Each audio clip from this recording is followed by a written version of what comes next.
Right now, not in 1942, but in 2026, a single stretch of water is prepared to crash the global economy in 90 days. Not a nuclear weapon, not a cyber attack. Just a body of water, 21 miles wide. You could drive it in 20 minutes. Yet, 20% of the world's oil must thread this needle every single day, timing their entry with the tides just to stay afloat. This is the Strait of Hormuz, the place where empires go to die. The Portuguese, the British, and now the Americans. They weren't outgunned. They were slowly, expensively ground down by a geography that doesn't care about aircraft carriers. 2,500 years of history, 2,500 years of the same result. And in 2026, the situation is more dangerous than it's been in 40 years. This is Historia. Let's talk about the grave of empires.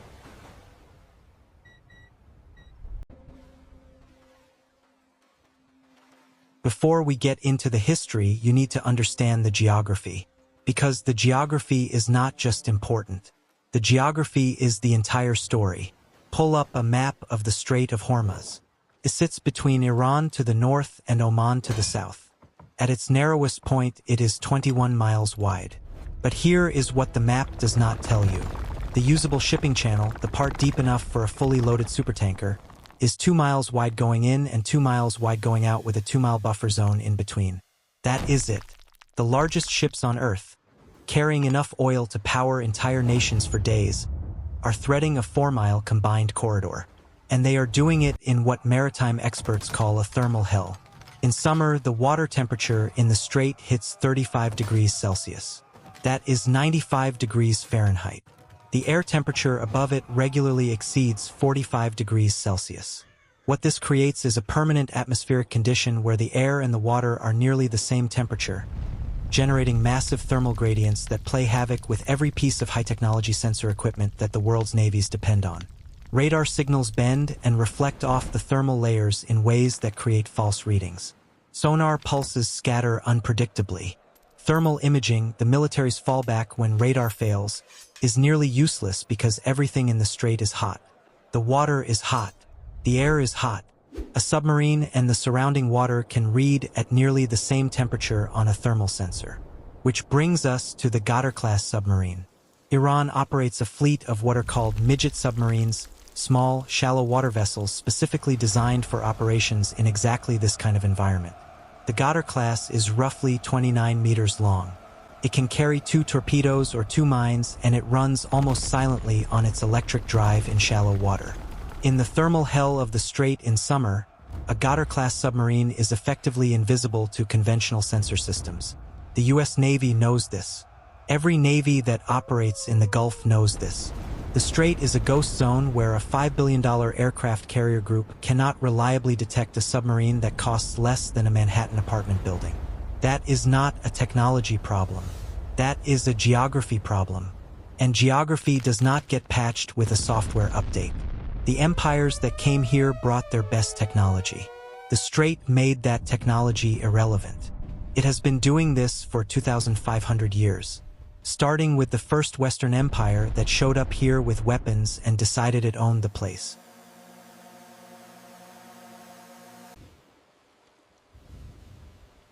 (1507).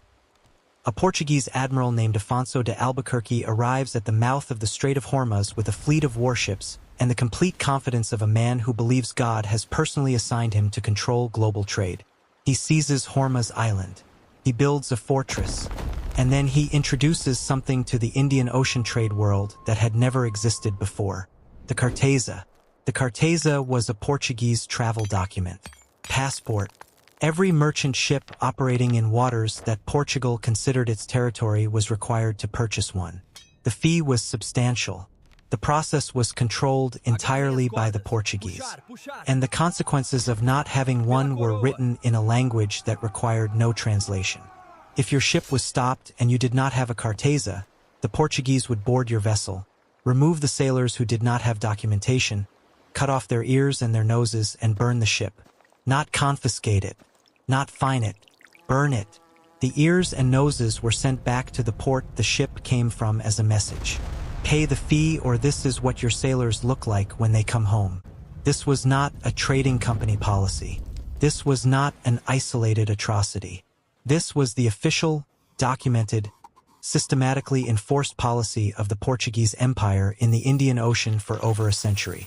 Historians have the receipts. Literally, there are Portuguese administrative records describing the Cartaza enforcement process in bureaucratic detail. What Albuquerque built at Hormuz was the first modern protection racket in global trade history. Before the Portuguese, the strait was taxed by the local kingdom of Hormuz, reasonably, sustainably for 200 years. Ships paid a toll and passed through unmolested. The Portuguese replaced a toll with terror, and called it civilization. The Arab, Persian, and Indian merchants who depended on Indian Ocean trade routes did not forget. They also did not forgive. When Shah Abbas the Great of the Safavid Persian Empire began building his coalition to remove the Portuguese in the early 1600s, he found willing partners everywhere, including, in one of history's great ironies, the British East India Company. In 1622, the Anglo-Persian force retook Hormuz. The Portuguese fortress fell. The Cartaza system ended. The British celebrated their part in the victory. Then they looked around and realized they had just helped establish Persian dominance over the strait they needed for their own trade routes. First empire at the strait. First empire to discover that winning here is not the same as being safe here. The British would spend the next 3.5 centuries trying to learn this lesson. They never quite managed it. Here is the strangest strategic fact about the Strait of Hormuz. Iran can threaten it. Iran can mine it. Iran can fire missiles at ships in it. Iran has shore batteries that can reach every inch of both shipping lanes from the Iranian coastline without deploying a single naval vessel. And Iran cannot close it. Not fully. Not without destroying itself in the process. Somewhere between 80 and 90% of Iran's own oil exports pass through the Strait of Hormuz. If Iran closes the strait, Iran's economy collapses within weeks. The weapon and the user share the same vulnerability. This is what military strategists call a mutual chokehold, and it creates a situation where the threat is almost always worth more than the action. In 1988, Iran decided to test this logic during what became known as the Tanker War. Iranian forces mined the strait. On April 14th, a U.S. Navy frigate called the USS Samuel B. Roberts hit one of those mines and nearly sank. 10 sailors were seriously injured. The ship's keel was cracked. It was the worst damage to a U.S. Navy vessel since the Second World War. The U.S. response was Operation Praying Mantis. April 18, 1988, the largest U.S. naval surface engagement since World War II.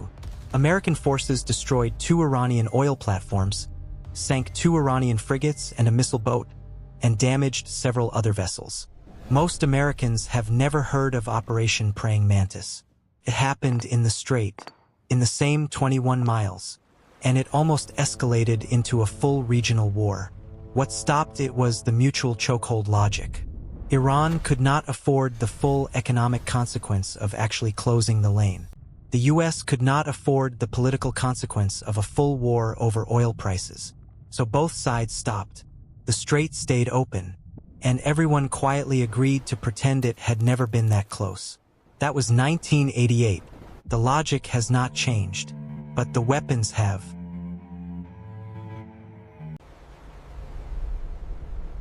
Summer 2019. Nothing closes. Nobody fires a major weapon. The strait stays technically open, and the global economy feels it anyway.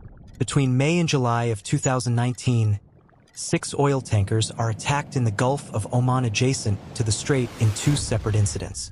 Iran shoots down a U.S. surveillance drone over what Iran says is Iranian airspace and what the U.S. says is international airspace.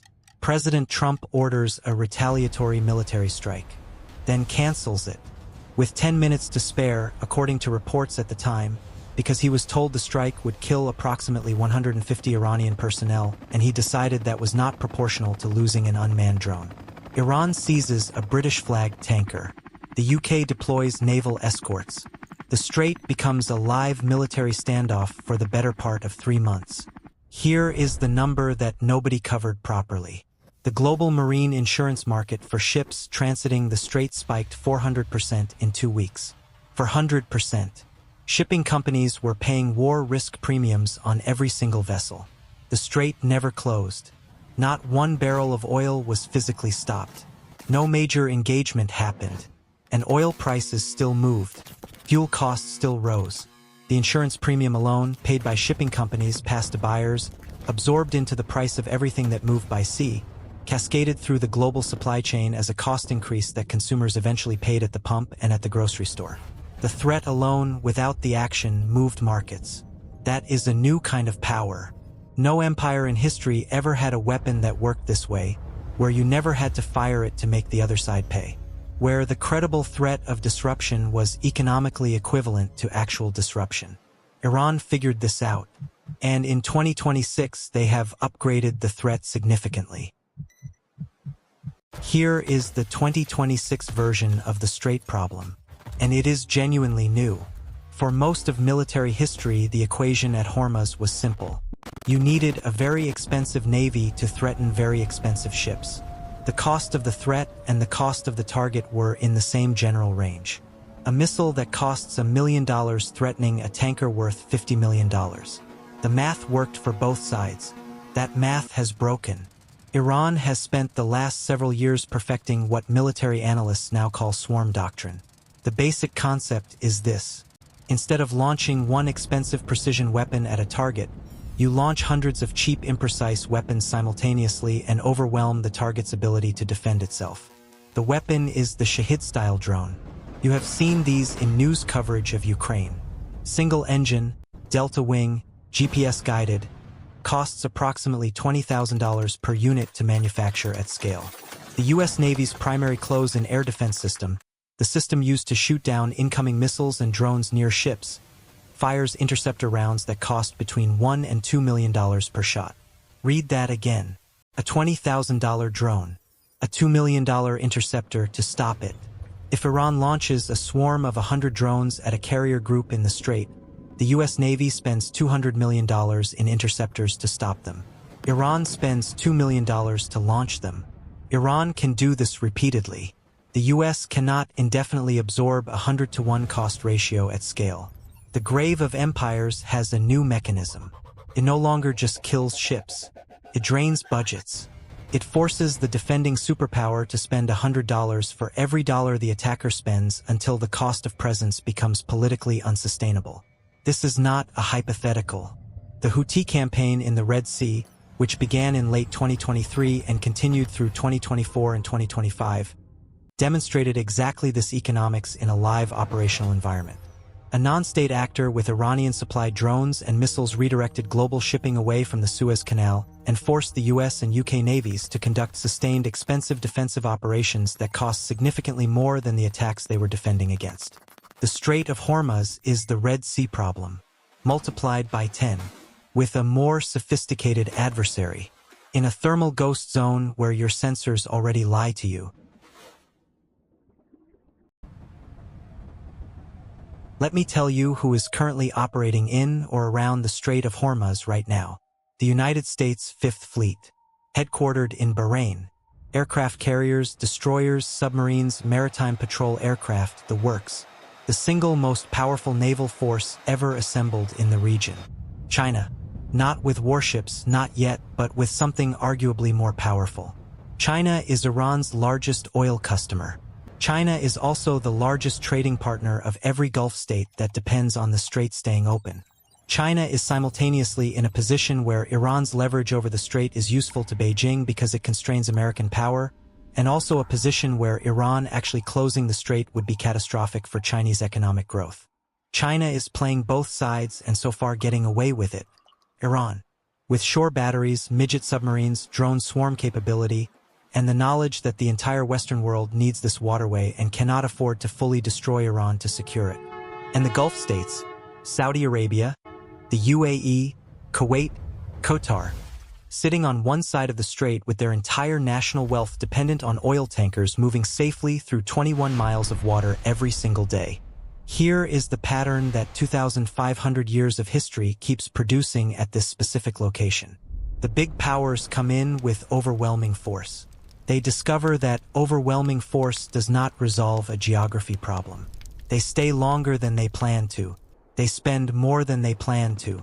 The locals outlast them. The ancient kingdom of Hormuz taxed this strait sustainably for 200 years before the Portuguese arrived. The Portuguese ran a terror state for 115 years and got thrown out. The British had bases on both sides for a century and left in 1971 because they could no longer afford to be there. The United States has been the dominant naval power in the Gulf since 1980. That is 46 years. The strait is not more secure today than it was 46 years ago. It is arguably less secure. The Qatar submarines are newer. The drone swarms are more sophisticated. The cost ratios are worse.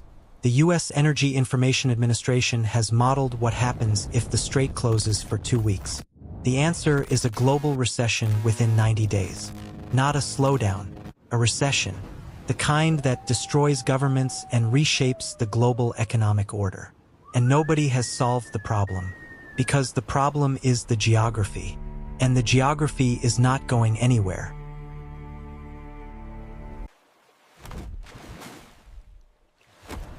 "2,500 years.